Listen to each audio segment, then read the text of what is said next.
So today we're watching a video where we have a comparison between American versus British versus Australian English. Whew, one language, three accents. They do have to explain to me why the American is blue, the English is red, why is the Australian yellow? Why is the Australian yellow? Why is the Australian yellow? Why do I even care? Right, hit me.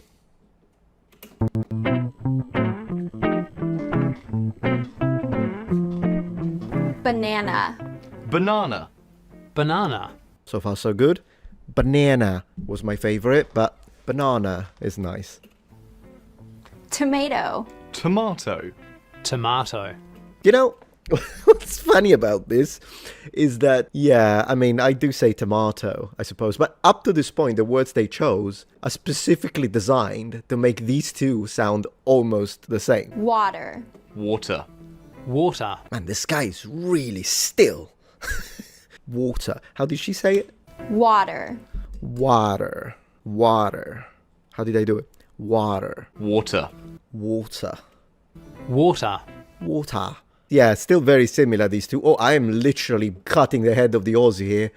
What am I supposed to go? Ah! Well, I guess sucks for you. You won't be able... You know what? I'll just hang out with a girl. There you go. That's what I'm gonna do. Next. Coffee. Coffee.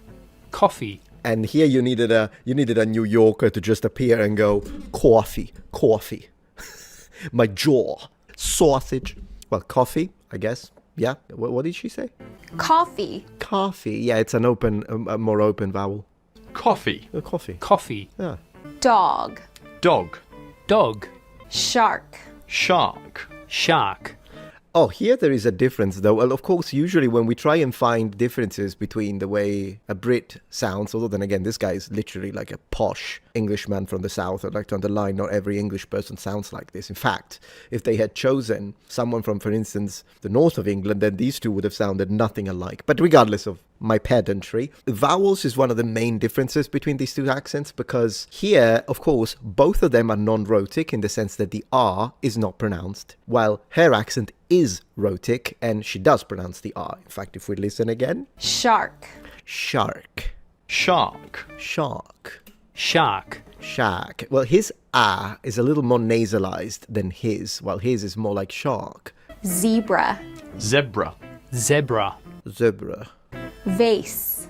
Vase. Vase. So yeah, once again, very similar. The only difference is slightly, but then again, the articulation of the vowel is different from person to person and from region to region, upper to lower to middle class. So then again, not a huge difference. You know what they should have done? They should have put the word no.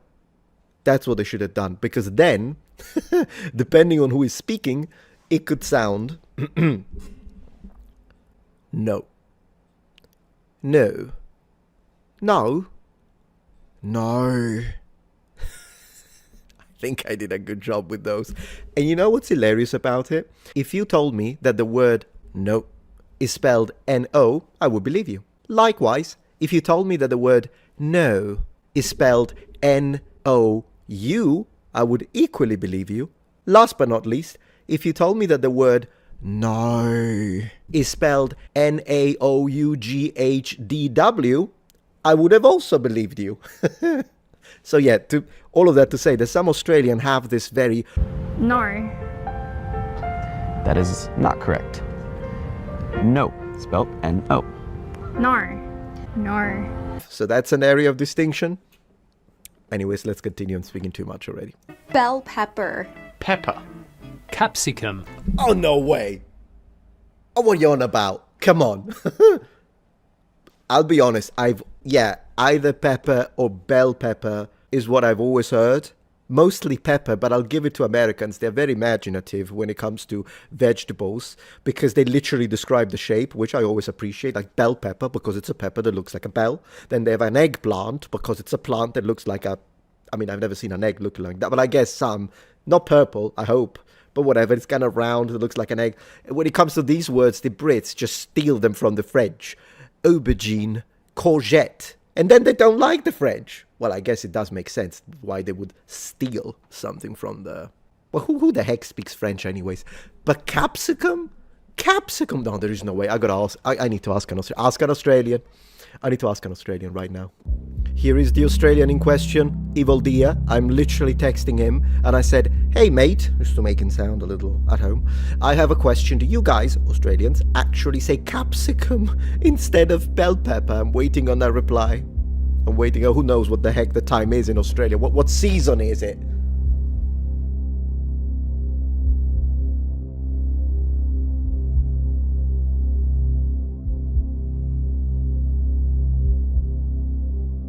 Capsicum. Excuse me, I would like a pizza, please. Yeah, would you like some capsicum with that? Capsicum. Sneakers. Trainers. Runners. All right, guys, we need to give it a little... All right, it's a completely different words. I'm going to give it to the Australians. I like that they're called runners because that's what you use them for. You definitely don't use them to sneak. Some people use it for training, I suppose, but the end result will be running anyways. So I'm going to give it to the Australians here. 1, 2, 3. And plus sneakers makes me think of the chocolate. And man, what I would give for a sneaker now. French fries. Chips. Hot chips. Yeah, it's definitely a hot topic, the one about chips and So, French fries. You know what's so strange is that being an Italian, I actually was brought up with both without even noticing it. In the sense that, of course, when you buy the little bagged ones that in England are called crisps, well, on the package, they say chips anyways, at least the ones that we import from America, which is like all of them. And so I grew up with, oh, these are chips. But then it's not like anyone has ever said fish and French fries. It's fish and chips. Fish and French fries. Again with the French. Hot chips. Sure, I mean, why not? I go, what if they're cold though? Here's the question I have for you, for Australians right there. Here's the question. What happens if you buy hot chips and you wait 15 minutes? Do you still call them hot chips even though they are clearly now cold? All right, next. Pants. Trousers. Pants. Pants. Ooh, Americans and Australians for once. Pants and pants. Pants. Trousers. Yeah. Look at his face. He's got it nailed. Even the fact that one of his eyes is more closed than the other, it's all part of the Underwear. Underpants. Undies. I'll be honest, I have heard undies in England too, so I think it's a matter of, I don't know, I mean, I use underwear, and so do you. I mean, I use the word underwear. I mean, we've been using underwear since ancient Rome, but Bronze Age, Stone Age. Undies, I do think people do use it. Do you guys use it in America? I'll have to ask my wife about underwear. That did not sound as intended. What about smalls? He pinched me smalls. We're bloomers. Sweater. Jumper.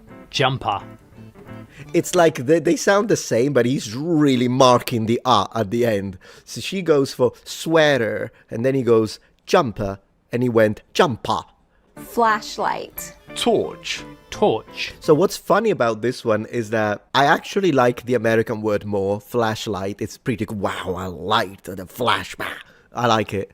When you say torch, even though that's the word I've used for the majority of my life, now I'm switching to flashlight. What's funny is that a torch, you would imagine the handheld one with the wood and the actual live flame. Although then again you don't, because this is also a torch.